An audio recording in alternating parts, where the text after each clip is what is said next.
Hey everybody, it's been a while since I did an update, so that's what this is. November was a last update I did, and it was a really tough month.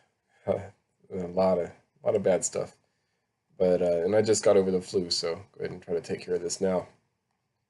So I'm still on the war list, and I have made some changes. I'm going to talk about that here in a sec, and most of those changes are based off of the data from the spreadsheet.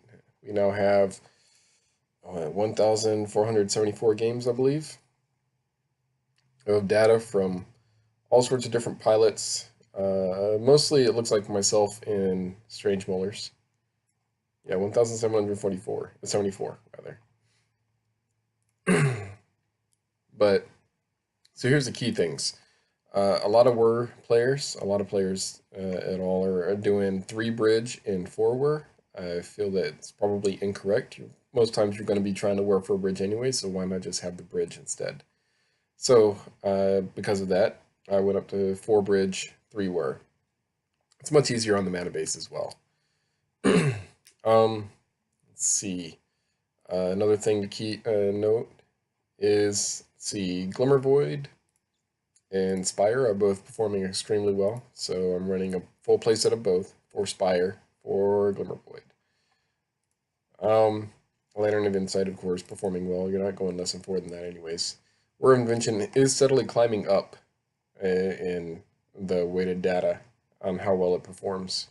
Bell and Pixis perform much better than Shredder. You see Shredder down here is one of the single worst performing cards in the deck.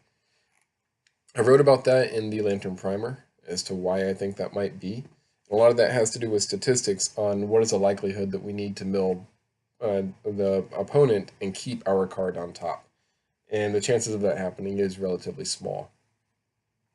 So, because of that, um, I went down to three Shredder, and I'm still keeping two Bell and one Pixis. Let's see.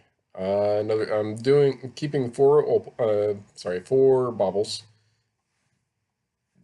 See, Bauble here is performing pretty good, as is the Bauble Scry hands. Bauble Scry hands are hands where you have opening hands with a Mishra's Bauble and a Millrock. So it basically acts as almost a preordained. You get to pop Bauble, look at yourself, look at your own top card, and if you want, you can mill that and dig another two cards deep. So you're digging three cards deep overall. So it's pretty good. Um, let's see. Surgical Extraction still is performing well. I haven't really played it in a while though. I know that Strange Mullers is. Decay is performing well. Brutality is still the best performing discard spell in the deck, so I'm still running three in the main, one in the side. Inquisition is next, and then Duress is actually the next best performing. So let's see, we have Brutality here. We have Inquisition way down here. It's the one card, it's like just before it cuts down. You can see how close it is. It's 0.02. Um, then you get down here, you have Duress is actually outperforming Thoughtseize, weighted for sample size. So down to two Thoughtseize. I am still playing Thoughtseize over Duress just because it grabs more cards. Um, let's see. Oh, I cut down to three Opals. And the reason for that is you can see here Opal is performing not very well at all. And even with what we have called explosive hands are hands in which the you're able to get Opal online on turn one. It's still not performing well. So I cut down to three because of that. It's still a decent card in the deck, and so I'm still keeping three, of course. So what I did with the mana base is in my mana base, I've been running four shores for a while and one island. So I just added a River of Tears. What a lot of people, other people I've seen do is they'll run three shores and a River of Tears and island. So compared to their list, I just have another shores. And let's see, I think that's about it for the main. Now, hey baby. So for the sideboard, I'm still running Ancient Grudge. I was running Internet Explosives for a while in the main, but right now I'm running Grudge uh, instead because it seems to have more applications. Brutality, already talked about that. Cage, you know, is necessary. Cap, I'm really enjoying Cap. It's doing very well for me. Um, Seems to help a lot in the matchups where they have, you know, um, specific, either a specific number of threats, say ad nauseum or storm, or even green X Tron, like green red Tron, green black Tron, green white Tron, whatever. um, so Cap will let me go through their deck, and with Storm, I can just take out almost all of their win conditions. Or against Green X-Tron, I can take out their Ulamogs and World Breakers and so on. Leyline of Sanctity. It allows me to, of course, you know, fight Shadow or 8-Rack. It's really good against Magus of the Moat and Padeem. I really like both of those. A moat is basically normally your opponent will side out all of their creature removal, and so you just lay a Magus of the Moat, and it's really good against like Eldrazi Tron and let's see, Grixis Death Shadow, stuff like that. They can't normally if they side out all their removal, then all they can try to do is try to Kolaghan, Snapcaster, Kolaghan to deal 4 damage to the Magus. But they normally only run 7 mana producing lands, and they need 8 mana producing lands in order to do that. So they can't even do that.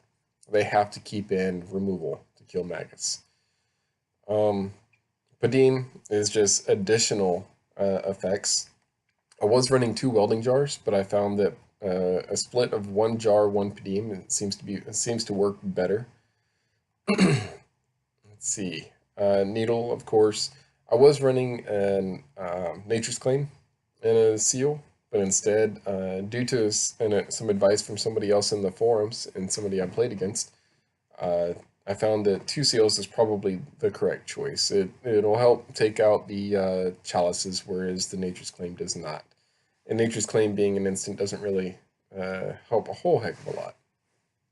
The additional Thoughtseize for big mana decks like Green X-Tron and so on, and Torpor Orb has been an outstanding card for me. I've been able to shut down quite a few decks with that card. It helps against the Humans matchups. It helps against the Taxes matchups with the Flicker Wisps and the Eldrazi Displacers and all that stuff.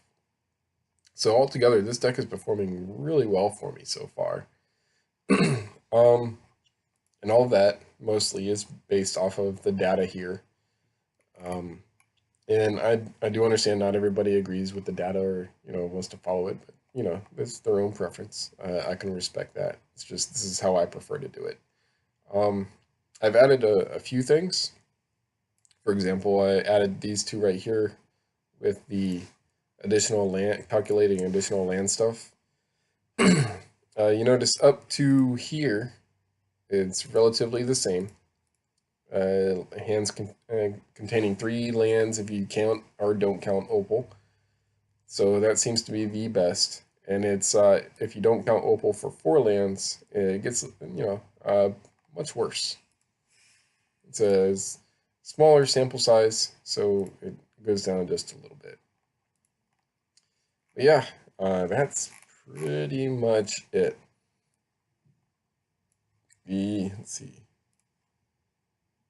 Whir version is still outperforming the classic version, just barely in matches. And for games, it's still outperforming the classic version as well. Excuse me. I have been slowly updating the primer some more. For example, the specific matchup tips.